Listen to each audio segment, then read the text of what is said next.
the studio with us. A lot of people, relate to him as the founder of the very popular online news platform, the Sahara Reporters. But he's also the AAC presidential candidate, and he's seated here with us. He's also contesting to run for president. We're not campaigning yet. Let's put that out there, okay? Campaign is here to start. That's happening 28th of September. I'm sure at that time we'll have, very politically intense conversation when we get to that stage. But welcome to Hot 98.3 FM. It's good to hold you here. Is this the first time, right? Yes, it's my first time. You need to make it more often. Really? Yes, yeah. Seriously. And this is my neighborhood, by the way. You see, welcome. I do see you do work out once in a while. Yeah.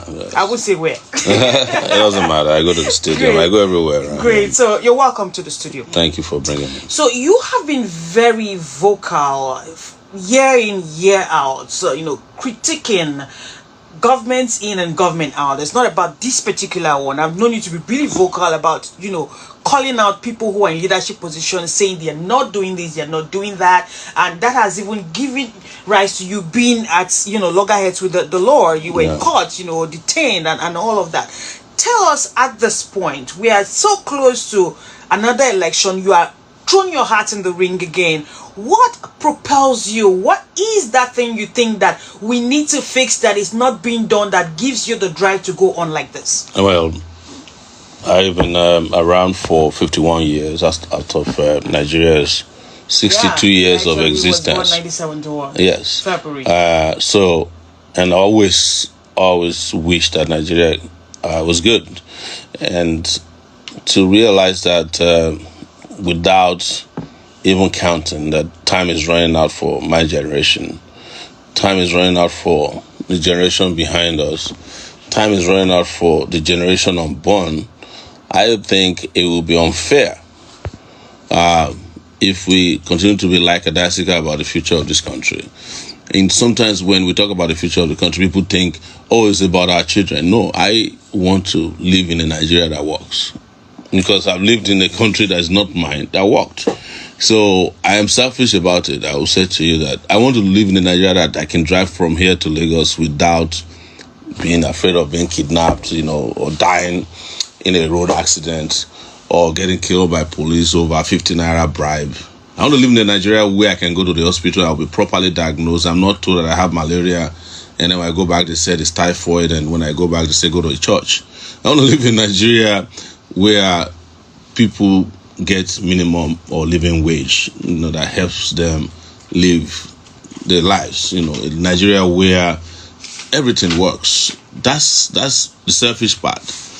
But the more important part is that. Well, I'm not sure how selfish that is. That is. No, I'm saying that because everybody is always talking about, we want to build Nigeria for the future of our children. No, I want to, before my children enjoy. After you're just 51. Yes, I want to enjoy Nigeria too. So that's the selfish part. Okay. Well, the more important part is that Nigeria needs to get out of this self-inflicted injury of leadership so that the African continent, Nigeria is not only holding down Nigeria, it's holding down the fortune of Africa. As long as Nigeria is like this, a lot of African countries would never get it right. Because, as I often say, that Nigeria is the trigger of the African continent. And if you look at the map of Africa, it looks like a pistol. That part of it that's Nigeria, it's like a trigger. It's like a pistol pointing down. You go take a look at it. And I never looked at it. Yes, I studied geography, so I've always not my tough. Yes. So, but on a serious note, we have been failed, and we have failed orders, and that should not continue. So that what propels me is all of this and my own personal experience or experiences in a country called Nigeria. The only time, and I mean this, that I've ever, like I say that I did strive was the 20 years I was out of Nigeria. The day I returned to Nigeria, the problems were waiting for me at the airport. For the 20 years I was out of Nigeria, I had a job. I went to school. I got married. I had kids. They got immunized. They went to school. They had, my daughter had laptops sent to her when she wasn't even 10 years old from the school. Wow. So, and, I could drive freely. I'm not saying that those countries don't have problems. There are problems of racism. There are problems of inequality too. But our own is like self-inflicted. And the moment I returned to Nigeria, it's like they're waiting for me at the airport. I got arrested, I got beaten up, my brother was shot and killed on the road on his way from school to Benin City. Everything that you can imagine was thrown at me, except the kitchen sink at this point. So I don't think it is fair to live in a country that treats its citizens the way everybody is being treated. Not activists only. Everybody gets served breakfast in this country. There's no question about it. And I hope this human breakfast, all of it combined together is a cocktail every morning. All right, every morning is a cocktail or a buffet if you like. If you're just joining us, we have live in the studio Omoyele Sowore, who is a Nigerian human rights activist, pro-democracy campaigner, and founder of the online news agency Sahara Reporters. It doesn't need much of an introduction, but we need to do what we have to do. Is our job, right? That's right. And he's also a presidential candidate of the AAC. Like I said, we're not campaigning just yet. But, leadership is something that we have been saying, it's time to give the youth a chance. The youths of Nigeria, we are over almost 50% of the country are youths. I'm not sure whether you caught into that bracket. No, I don't. You're not exactly a youth, but I'm not a youth, but I'm youthful. You're obviously no one would look at you and say you're 51. Yes. I'm seriously speaking. So I relate with people the younger generation. Yes, but I'm not sure whether I've seen a 50-year-old as Nigerian president before, have I? Maybe it's military. The problem with Nigeria, the problem with Nigeria is that there's never been a Nigerian president, democratically speaking, that is younger than Nigeria. All of them has been older than the country. So you can imagine, to run a country that is younger than you just can't relate with the country. Tell me who is younger than Nigeria when they became president that I know of. Do you think that before we get to how the youth can actually come center stage, make use of their population and be able to galvanize? Because often when I interview politicians such as you and the issue of youth conversation comes up, I'm like, most of the people that work in the background, look at the first time that President Muhammadu Buhari won the election. It was youths that came up with all the fabulous quote-unquote ideas, all the concepts and everything that was, going on that made people have a rethink and say, okay, maybe we need to give this a chance. It was all youths that were doing that. But when it comes to doing it for us as, youth for youth, it's quite a problem. Why do you think that is?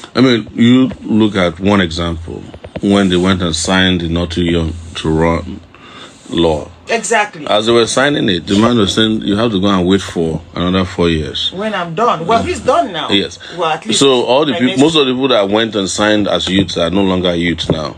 By the time it's 4 years later. So that's part of the irony of the country. Nigeria is like, a bundle of contradictions. And what I'm saying is that you can have a huge population of young people if they are not conscious politically. They are as bad as. So we lack political consciousness. Yeah, how might we change that? We have to change it by getting involved in political activities. And because if you look at the history of Nigeria became independent because young people, especially those who traveled abroad and went to school abroad, came together. The people who were around, the Zigs in the 60s, they were in their 20s. Obafemi Awolowo, 20s, early 30s. The guy who was the first person to move the motion for independence, Antonio Nahoro, was in his 20s. So now young people are the ones providing, the logistic support for oppression by older people, like you said. Most of the people who were with, Buhari in 2015 with all the big ideas were young people. The people who were handling his social media handles, harassing other people, were young people as well. The people they call BMCs, they were young people too. They're just changing their future over data provided to them by their oppressors. So if you don't get to that level of ideological consciousness necessary to liberate first your mind and then ultimately your country, you can be young, and you find out one day that, if you're foolish as a young person, you'll grow up a foolish old man as well. And that's what is wrong with Nigeria today. All the people who were young doing nothing have become old, still doing nothing. Now, when we started this conversation, you told us some of the things, though you claim some of them are selfish reasons, and I've like just called. When I say selfish, I'm just speaking hypothetically. I know, hypothetically speaking, we're not campaigning just yet. But can I just pick your brain and say, look, how do you, because when it comes to promising to do things, to change things, it's quite easy. I can sit here and say, look, I'm going to build a bridge across, this apple. We need to start, we should be walking on the ground. We want to go through flyover from the legislators' quarters. We should end up in Yanya just walking in the air. It's easy to say. It is the how that is always the problem. So, with the current situation that you see, like you said, to use your phrase, me still rephrasing, self-inflicted problem of leadership that we have. How do you think this your very laudable dream of selfishness is possible to achieve? We'll come back from a break and then you can answer that question, please. Let's go on this quick break. If you're just joining us, it is the People's Assembly. Do stay.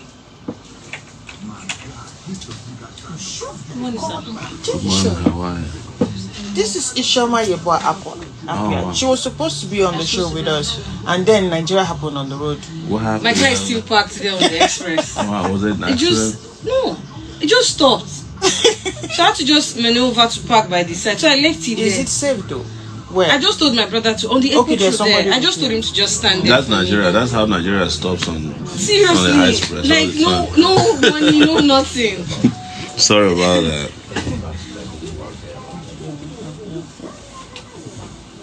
Thank you, ma'am. So I had to call Mr. Anna when he said, I said, okay, I'll make sure. Anyhow, I just took draw from there. I said, let me just get here first. Doctor, this is your Thursday suit. I'm suspecting you. I just see you at the Games Village. Yeah, the roundabout. Yeah. Because I drive through there when I'm taking my boy for his football. The Apple neighborhood is an example of that kind of leadership we're talking about, the failure of it. I see uncompleted bridges, flyovers all over the Apple area. Somebody has budgeted for this some 10 years ago. It's budgeted for it again 9 years later.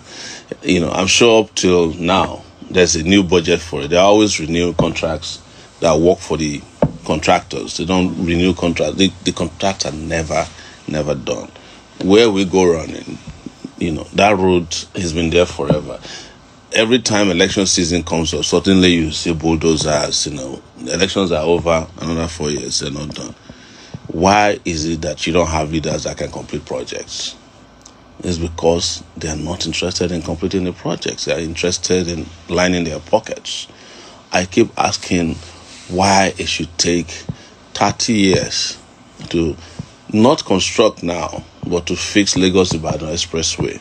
I met Lagos-Ibadan Expressway always under reconstruction since I arrived Lagos in 1987. So that's like some 35 years? Yes, 35 years later, that road is still under construction and reconstruction all the time. We should have constructed nothing less than 10 Lagos-Ibadan Expressway out of the reconstruction that has been made. But when you have leaders who don't have the capacity to get things done, you are wasting your time. There's no reason. So you think our leaders don't have the capacity to get things done? They don't. They have demonstrated it. We're just giving an example in our neighborhood. Do you think that we can't have a dual carriageway of 6 lanes on both sides from Lagos to Abuja since 1962? Or that we can't have the Lagos Benin-Ore road reach Port Harcourt since all these years? We can have a train from Maiduguri when we used to have these train lines even during the colonial era. But since our people took over power, they can't do any of these things because you don't have people who have the capacity to lead. We must accept and admit that. When we are saying it on public radio, we are not trying to get the radio shut down. We want a future even for the radio stations too, where you have a simple street that leads to your door. Constructed because you pay taxes is your right. So, but when you don't have it, they know when they bring NBC into the picture is to shut people up so that they don't ask questions about. They only shut you up if you breach the law. There's no law you are breaching when you are speaking truth to power. There's no law being breached there. It's your right to say to the government every morning, afternoon, and night that we deserve more than we're getting. 20 years I live in the US, there's virtually no day I step out of my door, drive to New York City or wherever I'm going, that I don't find protest. Is that labor pickets, people are, protesting against senators. It could be one person, and you'll be wondering, why you guys still protesting when everything is working? But they want more because they deserve more. People don't get tired of getting more and more. There was a time that the election in New York City, or I think it was New York State, was about providing free internet. Wow, I'm like, when are we going to get there? They're like, yes, we'll put free internet on every street, But in we every were school. still talking about bridges and and here we are still talking about even covering our what they call gutter, just drainage. We haven't reached there. We had a conversation around there last week. You just talked about protest. So Dotu says he has a question for you. Go ahead. Sir. So you've been popular for a couple of movements in the past. I remember during the last protest, the NSAS, I saw some people putting on a T-shirt that was branded with your movement. And the way you've been talking about like you're so passionate about Nigeria, talking about how you want some things to work. And also, first of all, it's been a while I've heard of the movement. So I'm just asking, is this movement still on? And is your passion for Nigeria part of the things that are moving this movement? Of course. The movement that you're talking about is probably Revolution Now. And that was a movement that got me arrested in 2019. And I sat in DSS detention for 4.5 months in solitary confinement most of the time. And the reason for the movement was to passionately work towards a total overhaul of Nigerian nation. And the movement is still very much alive. The movement emerged from the partisan activities of 2019-20, that I contested. It was the party that declared Revolution Now. After we realized that there was no election in 2019, it was a selection. You think the 2019 election was a selection? They had no credibility, of course. I told them when they detained me, it was like, oh, you are trying to say that the election is not credible, you want to overthrow the government. I said, well, the government overthrew itself by organizing a shambolic election. But quite a number of people would disagree with you that the last election, even international observers said, though they can pick one or two issues here and there, it was largely free and fair. The people you call international observers observed slavery. Did they condemn it? They observed colonization. Did they have a problem with it? So why would you be worried? Why would you be surprised that they endorse rigged elections? So now, before I open the phone lines, because people are waiting to talk to you and ask you questions directly, you are going to run for president again, and I'm running. I'm not going to. Thank you, Emabinu. Yes. He's running. You're running for president come 2023. Yes. Okay, February. You're already hat in the ring, form signed field, and everything done. Okay, but you have just voiced the fact that you don't believe in the process that brought the last government into office because it is not free and fair. What's the chances that same feeling you have is still not there? Why are you still going to run for office if you don't think the process will be free and fair? You see, running for office, you are pursuing multiple objectives, and one of it is a revolution by the ballot. If people like us with revolutionary ideas win under conditions that promotes or allows for free and fair election, the revolution we're asking for has happened. Because those things that you can imagine will be done by us. That's why our manifesto is manifestly clear. We have mentioned things as important as changing the Nigerian constitution. That's revolutionary. Is your manifesto available for people to read? Yes, it's on Sowore2023.org. I have a website. I'm probably the only presidential candidate with Sowore2023.org. Yes. Okay. I'm probably the only presidential candidate that has a website. Have not started. Speaking about presidential candidates, we're about to open the phone lines. There are how many political parties now? 18 of them. 18 of them. So, of all these people, from the APC, PDP, Action Congress, Labour Party, there are a whole lot of them. Which one of these candidates do you think is your greatest challenge when we get to the polls come February 2023? All of the candidates that have had access to stolen funds are a challenge because they are not spending their money. But that's stolen funds. It's a direct allegation. You're saying that it's stolen funds. The money. What is direct allegation when people steal public funds? We know that now. No, you're saying you don't have to. It's not like they've been sentenced or charged for stealing. No, everybody's innocent to prove guilty. Well, we're not in court. We're debating publicly about Nigeria, and the candidates we are talking about have had allegations and accusations at the highest level. They've been accused of stealing. But not convicted of stealing. Because the system cannot convince big thieves. This is a system that convinces, chicken thieves, pickpockets, because they control the processes and institutions that arrest and convict people. But some of them have been arrested before, publicly. Some of them have faced allegations officially. Some of them have been accused by the president of the country of stealing. So. And don't forget that I'm your colleague on this side. I've been an investigative journalist, written about all these guys. You can go to the website, Sahara Reporters, and Google their names. You will see their dossier there. Okay, speaking about dossier, you have been calling. We will answer. At least get you connected to the man you want to talk to. I'm sure you don't want to talk to Rita today. No problem, no offense taken, but you can start doing that after this break. But the numbers to call, let's just give it out just in case. All right, so you can be part of the conversation. The number to call is 0809 555 0983 or 0704 337 1743. And of course, you can send a message on WhatsApp. The number is 0809 444 0983. This is People's Assembly on Hot 98.3 FM. We'll be right back after this message.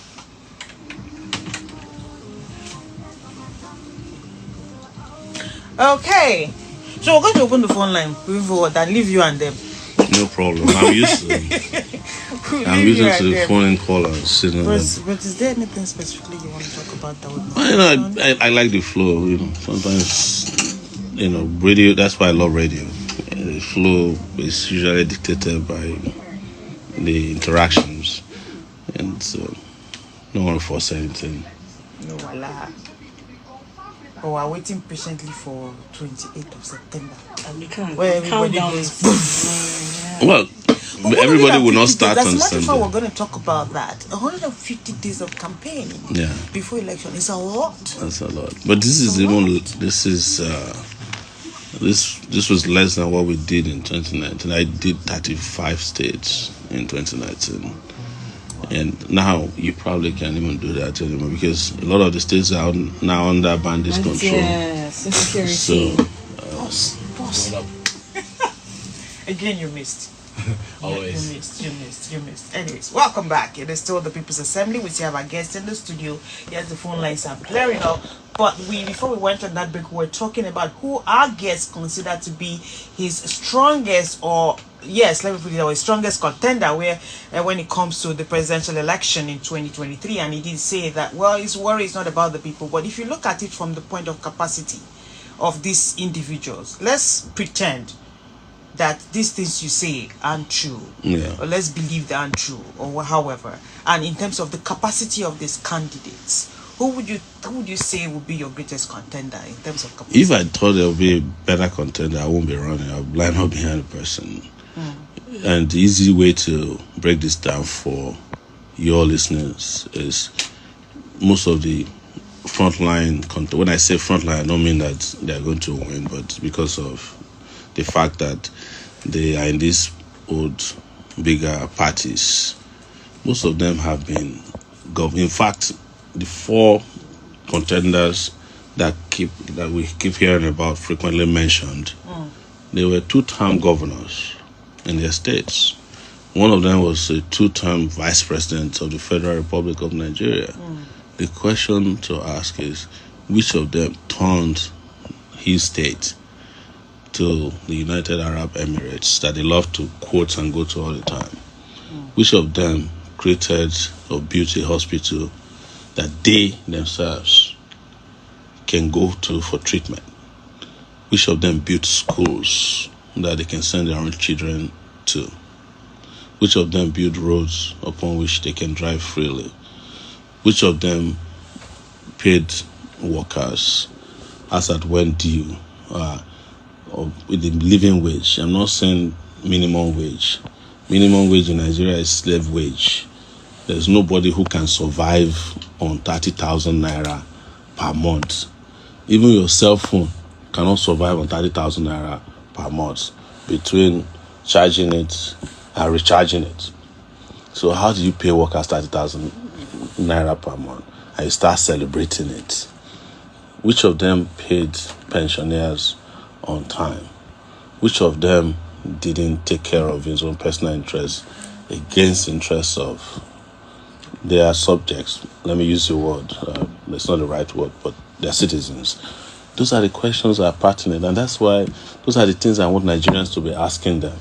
Because they've had the opportunity to change the narratives about Nigeria through their interventions politically in their states where they governed before. None of these guys can defend their records. That is why you are not likely to see them in your studio. The same way I would drive here freely to talk about my programs, my agenda, and my records and my character. A lot of these guys have no character. They have no integrity. And there's a reason why... That's a bit hard. Yes, that's the reason why I can't even be mentioning which of them I will go with. Because this is not my dream country of 2022. You know, I was expecting Nigeria because I entered the university at the age of 18 in 1989. When I thought by the time I leave the university, 10 years later, Nigeria would have developed, there'll be water to drink, there'll be roads to drive on, hospitals, we won't be dealing with terrorism at this stage, even though it's a global challenge, but this is not the way we could have been handling it. We will be dealing with bandits taking over even the home state of the president, bandits threatening to abduct and kidnap the president of the Federal Republic of Nigeria in 2022. These are things that are unheard of. Okay, let's get on to the phone lines now. Yeah. The one question I would like to throw at you before we're done has to do with the new Electoral Act of 2022. Yes. The duration for campaigning, and of course the budgetary allowance for the amount that candidates are allowed to spend. But we have someone on the line. Hello, good morning. Good morning. Yeah, good morning. Good morning, Kurita. How are you? Fine, thank you. Good morning. My name is Abakar. I'm calling you from Babalaga. Good morning, presidential material. So worry.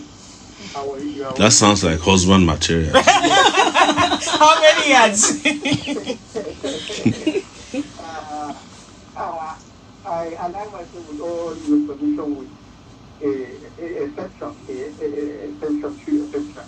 I don't buy the school of thought that we must do away with the old prince of politicians or ruling ends before revolution can take place.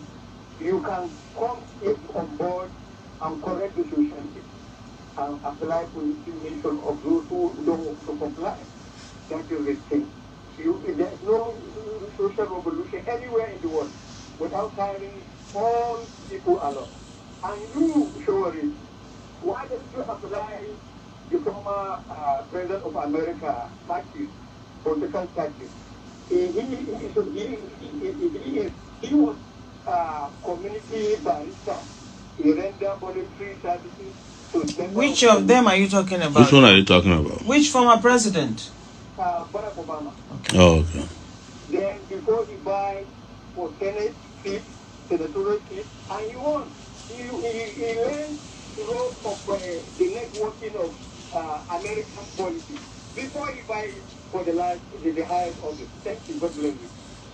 Okay. That was more like a suggestion. So you're saying, why don't you go through the whole hall? Should we take another call for your response? Yeah, why not? Go ahead. Hello. Hello, HotFM. Good morning. Good morning. Beautiful people in the of the Revolutionary Council of the Nigerian people. Greetings, rebel Nigerians. Greetings, Revolutionary Abubakar. Greetings, Sowore. Good morning. Revolution now.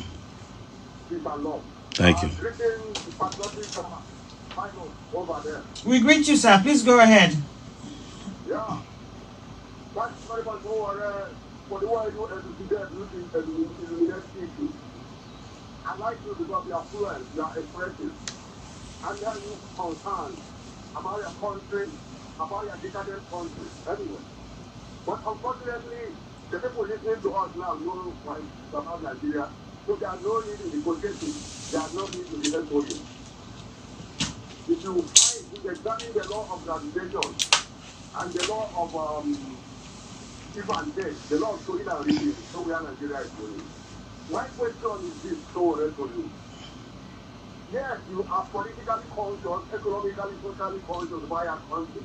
But then, there's what we call suspicious political egocentrism.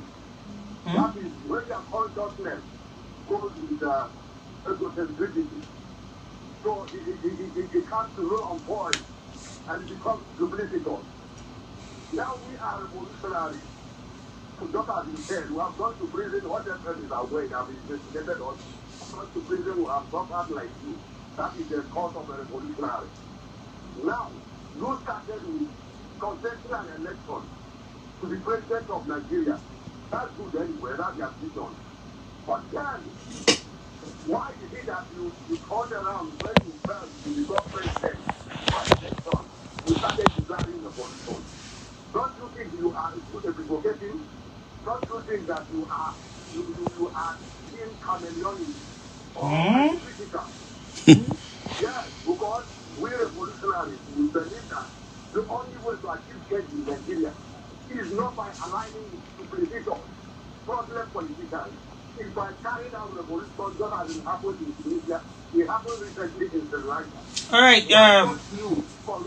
All right. Okay, Wanyeribe, he would have to answer your question at some point. Thank you very much for joining us. No, I'm the queen, not a princess. Thank you, sir.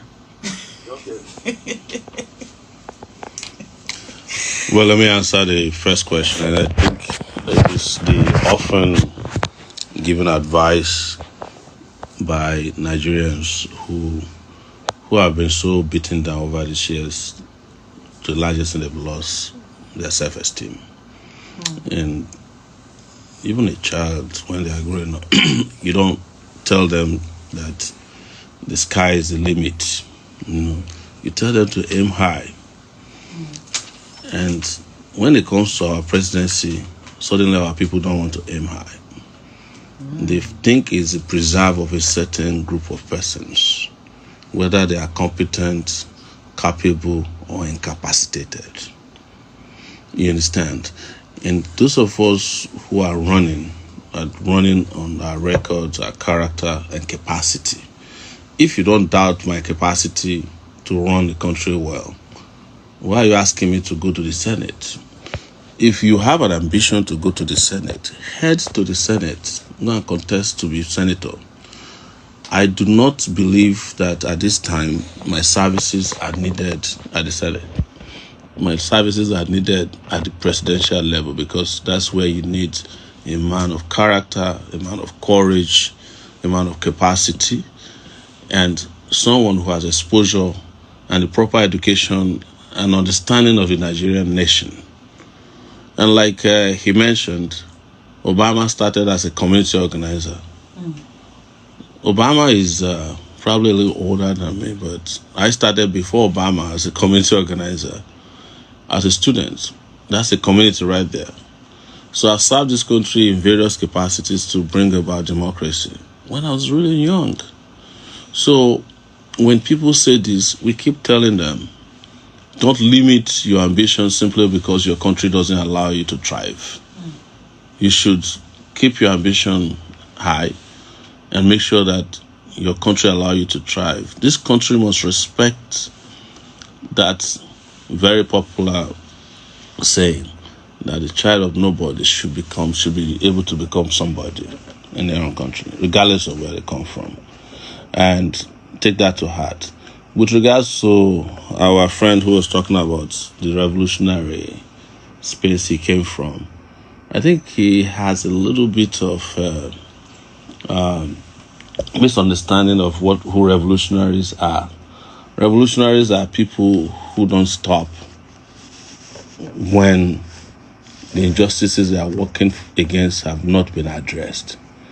So if you do an election and the elections don't address your concerns as revolutionaries, you move to the streets. And people are very quick in Nigeria to mention revolutions in other countries, but they forget that those revolutions took time. Some of the time they try elections, they don't work. Had there not, for example, been revolution now in 2019, I have a feeling that we may not have had NSAS, because it was one of the spaces that kept giving people consciousness and courage that you can confront the regime. And when we had NSAS, there was some level of respect for young people in this country. And it brought about the kind of consciousness that you may not have gotten even if you were in a university learning to be conscious, because of the way and manner there was an eruption of the revolutionary zeal of the youth. The problem was that we didn't achieve our objective and aims at that time. But that doesn't mean that it will not happen. It just means that we had to keep trying. So let our friend go back and read revolutionary texts more, because then he can understand me better. All right, we're about to go on a break, but let's take this call. You called me. Who placed it on hold? Okay, we'll be back after the hold. Let's go on a break. Okay, where's the handful? Is it a regular call? Yes, I was expecting I something of that nature from him. Get the Super Beach Flag and enjoy all the excitement from Nigeria's reality shows. Plus, 1 hour free streaming on YouTube for just 500 naira. Dial star 141 star 514 hash. Airtel, the smartphone network. Yini zan siya ne naira miliyan. Wataƙila ma ba za su ishe da ba da biyar ko goma ne. Why not iya zama da kara a gasar HotFM Coco? Sakati da ba ƙarin naira tabbas tare da kyautar har naira miliyan 100 da za a iya ci kowane mako. Dan na star 444 star 4 hash don shiga gasar. Gasar zai gudana daga yanzu zuwa 31 ga watan Oktoba. Uncle Sam, how far now? You need to take a photo with Sashori when you're done. Sam is an intern. He's in the university right now doing mass comm. Wow, which university? Wow. Yeah. Fantastic. And we are back. Yes, indeed, fantastic. And the phone lines are blaring off. We just get back to it. Good morning. Hello. Yes, good morning. Hello, good morning, Akirika. Good morning, sir. And good morning to the great candidate in the studio, Omoyele Sowore. Good morning, sir. First and foremost, we need to salute the courage of Omoyele Sowore. I never know that I will not speak to you. Through your Sahara reporters, Nigerians have been able to recover from monumental fraud. In fact, I so much love you, and I want you to continue. In fact, going on with that thing that you have executed, Nigerians are proud of you.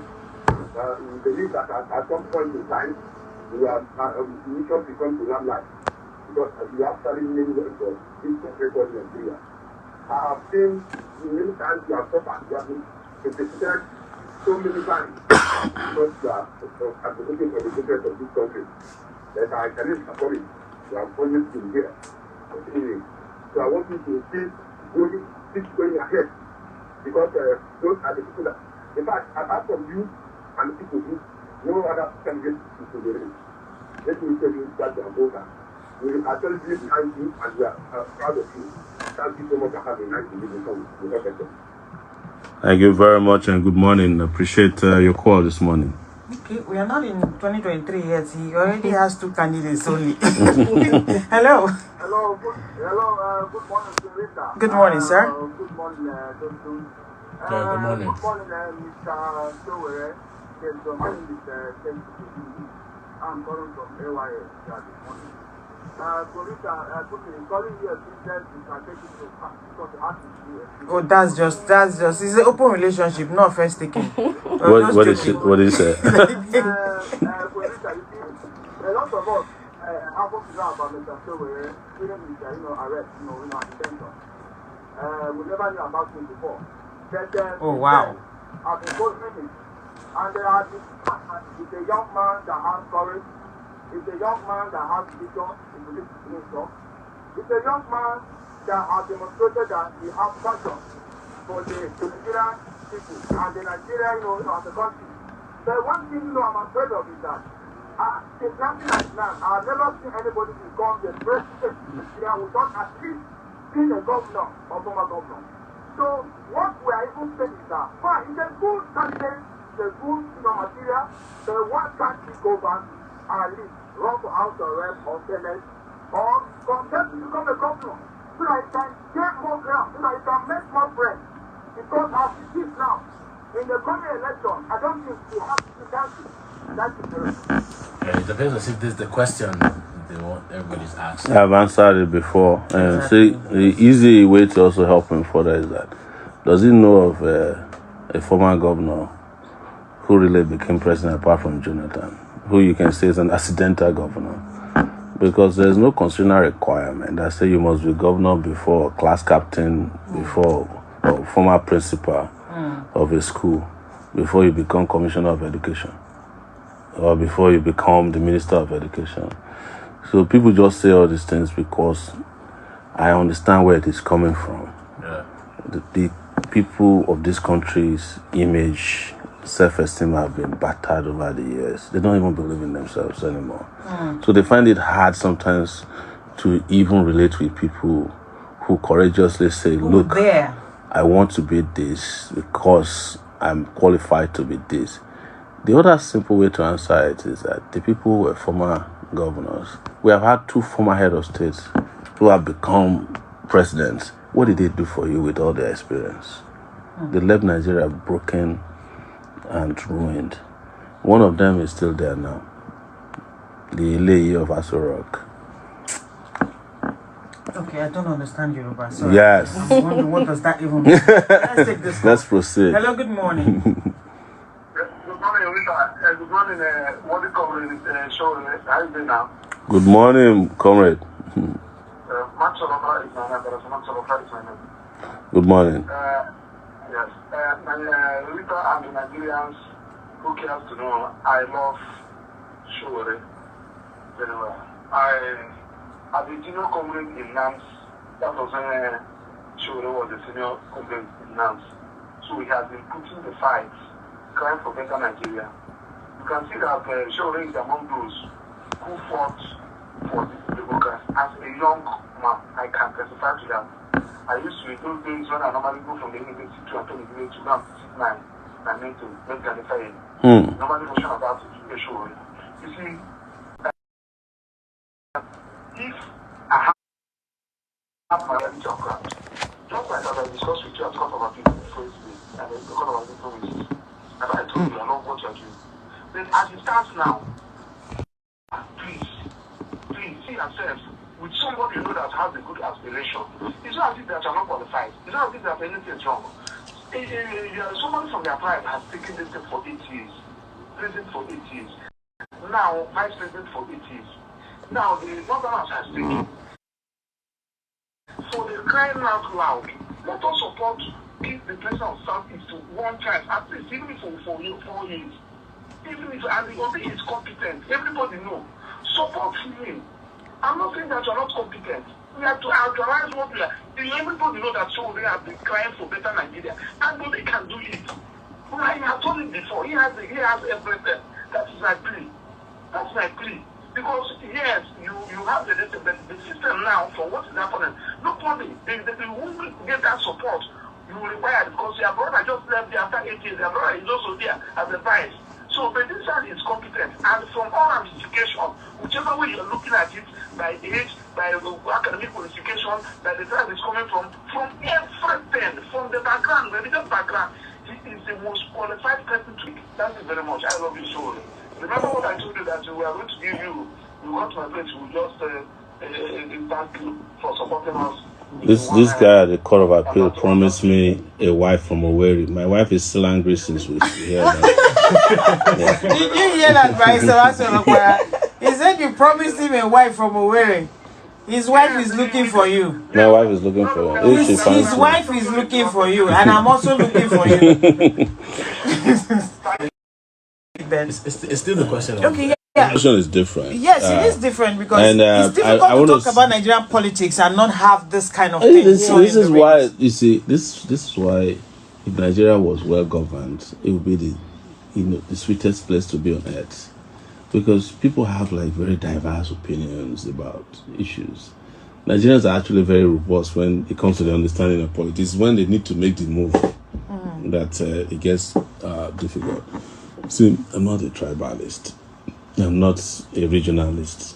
I'm not involved in any ethnic issues, and I don't also participate in religiosity. I dare to say, I don't know them before. They don't represent me. I've never believed in them. And the other thing to say to ourselves is, look at what the rotational presidency has done to Nigeria. Obasanjo was president for 8 years. He couldn't construct the road from Lagos to Ota, his hometown, his farm. So, Buhari is president today. His state, I don't know if he can return back to Katsina to, in peace when he retires, because the state has been taken over by bandits. Jonathan was president of Nigeria for 6 years. The Niger Delta region is still broken and in shambles. And what I tell people is that anybody that believes in justice is your brother. To me, sometimes I feel like I'm more Igbo than some of these Igbo politicians, because I understand the issues more than they do.